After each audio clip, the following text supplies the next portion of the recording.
Hello students, I am Pramod Sharma, Atlas गुरु। बच्चों, आज मैं कुछ बहुत ही महत्वपूर्ण मुद्दे पर चर्चा करना चाह रहा हूं। जैसा कि आप लोगों ने कल यानी कि 23 जून को यूपी पीसीएस 2018 का रिजल्ट आउट होते हुए देखा। जो बच्चे सफल हुए उनको बहुत सारी शुभकामनाएं, और जो बच्चे असफल हुए उनको भी मैं कहूंगा कि एक बार अपने धैर्य को बनाए रखें। परेशान बच्चों होने की कहीं जरूरत नहीं है। जो नहीं हुए हैं वे एकदम शांत रहें, क्योंकि एक बात हमेशा लाइफ में ध्यान रखना कि गिरते हैं सहे सवार, मैदान जंग में वे क्या गिरेंगे जो घुटनों के बल चलते। कोई बात नहीं, हर असफलता कुछ ना कुछ हमें सिखाती है। अब आप कहेंगे सर ऐसे समय पे आप ऐसी बात कर रहे हैं, दिल पे चोट लगी हुई है और आप कुछ मलहम लगाने का प्रयास तो कर रहे हैं, परंतु नहीं सर ये मलहम काम नहीं करता। हर लोग आके ऐसा कहते हैं। एक बात बच्चों हमेशा ध्यान रखना कि हर बार गिर के उठना और चलना यही मानव की सबसे बड़ी प्रवृत्ति है। आप उस बच्चे को देखिए, छोटा बच्चा जो बचपन में चलना प्रारंभ करता है, बार बार गिरता है, फिर उठता है, फिर चलता है, एक दिन दौड़ने लगता है। आप परेशान मत होइए, और मैं विशेष रूप से कहना चाहूंगा यह समय इंट्रोस्पेक्शन का है। 2020 भी आपके सामने है, अक्टूबर में उसका भी पेपर है। अपने को शांत रखते हुए अगले युद्ध की घोषणा कीजिए और कुछ कार्य ऐसा कीजिए जिससे आपकी विजय 100% सुनिश्चित हो। और कार्य क्या होना चाहिए? सबसे जरूरी यह है कि प्रारंभिक परीक्षा सुनिश्चित कीजिए। तो प्रारंभिक परीक्षा के लिए भी आप अपने सभी फैक्ट्स, अपनी बातों को याद करिए, मेमोराइज करिए और उस पर विचार कीजिए। पर बच्चों, एक और बात यहीं पे सामने समझ में आती है, क्या प्रारंभिक परीक्षा से हमारा चयन हो जाएगा? नहीं, असली तो आगे है मुख्य परीक्षा। एक बड़ी खास बात देखी जाती है कि प्रारंभिक परीक्षा का वैसे तो देखा जाए कोई महत्व तो नहीं है। क्यों? नंबर जुड़ते नहीं है। ये तो क्वालिफाइंग है, कोई नंबर नहीं जुड़ता है, कोई महत्व तो नहीं है। परंतु जब प्रारंभिक परीक्षा नहीं निकलती है तब महत्व समझ में आता है, क्योंकि जब प्रारंभिक परीक्षा निकलेगी तभी तो आगे मुख्य परीक्षा और इंटरव्यू सभी चीजें खुलेंगे, दरवाजे, है ना? तो ऐसे में आप प्रारंभिक परीक्षा के लिए कार्य जरूर करिए, परंतु ये मत भूल जाइए कि ब्रह्म तो कहीं और है। यानी कि मुख्य परीक्षा वो ब्रह्म है जिसको आपको साधना है, जिसे प्राप्त करना है। तो बच्चों, एक जरूर शांति से बैठिए, 2-1 दिन शांत होके विचार कीजिए, लिस्टिंग कीजिए कि आखिर वो कौन सी कमियां मुख्य परीक्षा में रही जिसकी वजह से मेरी कॉल नहीं हुई। हो सकता है आप बहुत मेहनती हैं भी, नो डाउट। बच्चे जो प्रीलिम्स निकालते हैं, खासकर यूपी पीसीएस का, तो नो डाउट बहुत मेहनती होते हैं, परंतु अप्रोच में कहीं ना कहीं प्रॉब्लम होती है कि हमें यह समझना चाहिए कि मेंस की अप्रोच अलग है, मेंस की अप्रोच राइटिंग की है। तो राइटिंग पर आप लोग विशेष रूप से काम करिए। मैं कई बार बच्चों को यह समझाता रहता हूं, बताता रहता हूं, क्योंकि मैं एक बड़े स्तर पर मेंस की मुख्य परीक्षा का आयोजन करता हूं जिसमें काफी बच्चे भाग लेते हैं। मेरे ही इंस्टीट्यूट से, एटलस आईएएस से 14 बच्चे अभी सफल हुए हैं, जो मेरे पास अभी प्रारंभिक सूचना आई है पिछले 12-14 घंटों में। तो मैंने देखा है कि वे बच्चे इसलिए सफल हुए क्योंकि एक डिसिप्लिन्ड वे में लिखने का उन्होंने निरंतर प्रयास किया। क्योंकि मेरा मानना है कि करत करत अभ्यास जड़मत होत सुजान, और रस्सी आवत जात है सिल पर पड़त निशान। जब आप निरंतर लेखन करते रहते हैं तो आपके अंदर बहुत सारे गुणों का विकास होता है। बच्चों को यह समझना चाहिए सबसे पहले कि आखिर मुख्य परीक्षा का आयोजन किया क्यों जाता है। ज्यादातर बच्चों में यह एक भ्रम होता है कि मुख्य परीक्षा का आयोजन ज्ञान के टेस्ट के लिए होता है। नहीं बच्चों, मुख्य परीक्षा जो है इस ज्ञान के माध्यम से आपकी पर्सनालिटी का टेस्ट होता है। पूरी परीक्षा जो है, चाहे आईएएस की हो या पीसीएस की, वह अधिकारी उचित गुण है या नहीं है उसका एक टेस्ट का माध्यम है, यानी कि पर्सनालिटी टेस्ट है। वह भी जैसे एक निश्चित समय में, एक दिन में सोचिए 6-6 घंटे लिखना होता है, 2-2 पेपर आयोजित होते हैं जिसमें लगभग 5 से 6 हजार शब्द लिखने होते हैं, 7-7 हजार, 6,500 हजार, 7-7 हजार शब्द लिखने होते हैं, 6 से 7 हजार शब्द। जरा आप सोचिए, मामूली बात है इतना लिखना। और सिविल सेवा में भी देखा जाए तो उसमें तो 9-9 हजार, 8 से 9 हजार शब्द एक दिन में, यानी 6 घंटे में 2 पेपर के लिखने होंगे।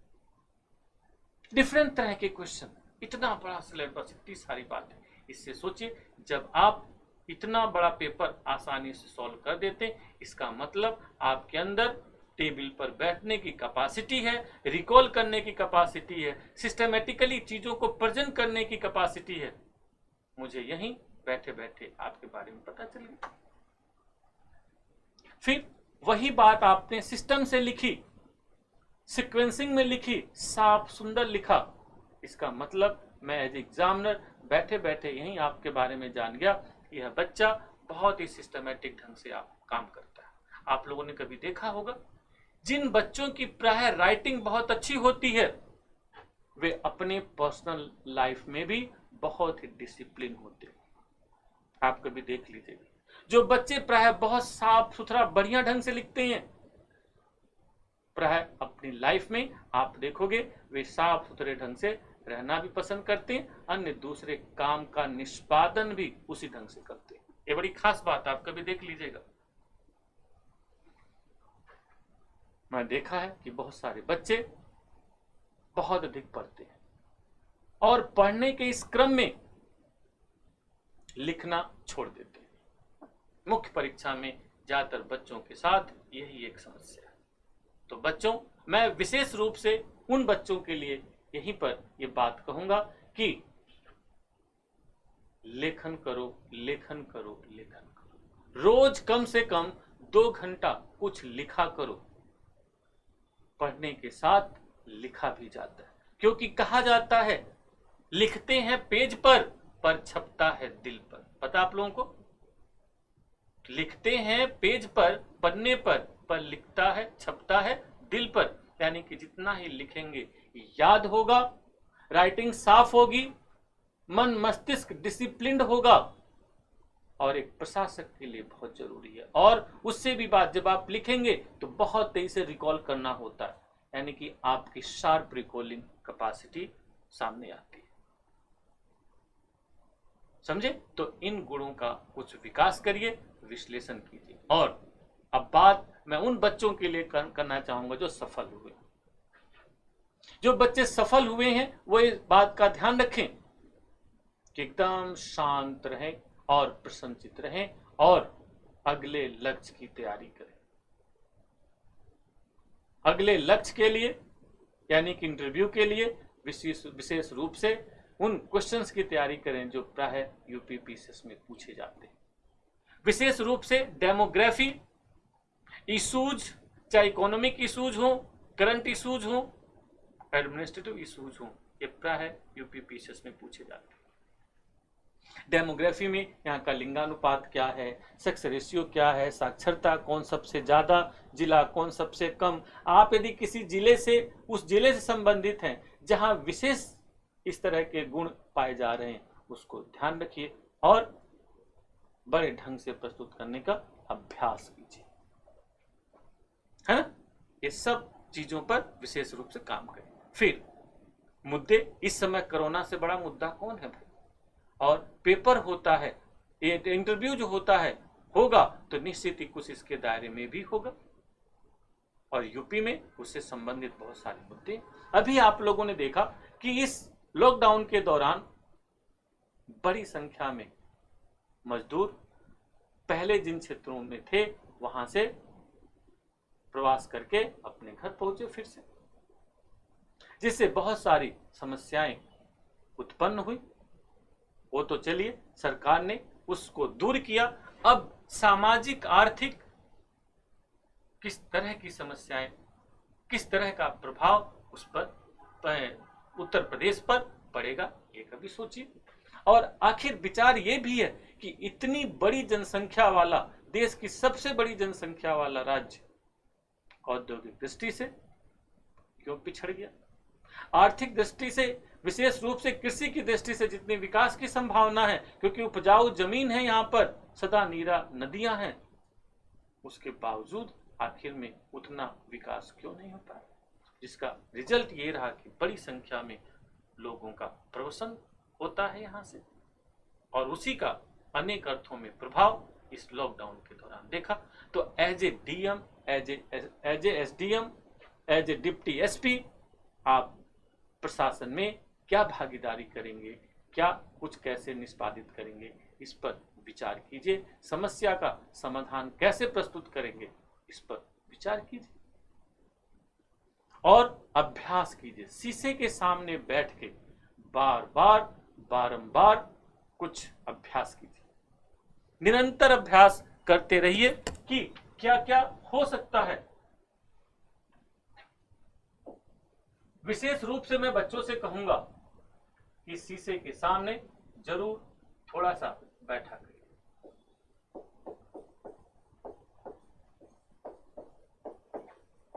शीशे के सामने बैठो और खुद से बात करो।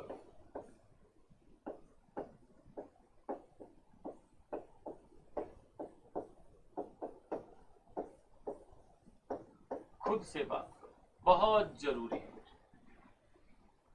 जितना ज्यादा खुद से बात करोगे, यानी चिंतन मनन करोगे, इंटरव्यू में परफॉर्मेंस की संभावना उतनी ही ज्यादा होगी। ठीक है? मुद्दों को, प्रश्नों को अपनी कॉपी में लिखिए और उसके क्या आंसर हो सकते हैं खुद सोचिए। जब खुद आंसर नहीं मिलता है तो अपने नियर एंड डियर जो भी लोग हैं उनसे कंसल्ट कीजिए। जो शिक्षक हैं, आपके प्रशिक्षक हैं, उनसे संपर्क कीजिए। विशेष रूप से जो आपके ऑप्शनल से संबंधित कुछ मुद्दे हैं उनकी चर्चा अपने शिक्षक से कीजिए। मैं भूगोल का शिक्षक प्रमोद शर्मा, आप लोग जानते ही हैं, आपकी कुछ भौगोलिक संबंधों, भौगोलिक बातों की चर्चा कुछ करनी है, आप फोन कर सकते हैं, मुझसे बात कर सकते हैं। मेरा नंबर है 9873286436, 9873286436, है ना?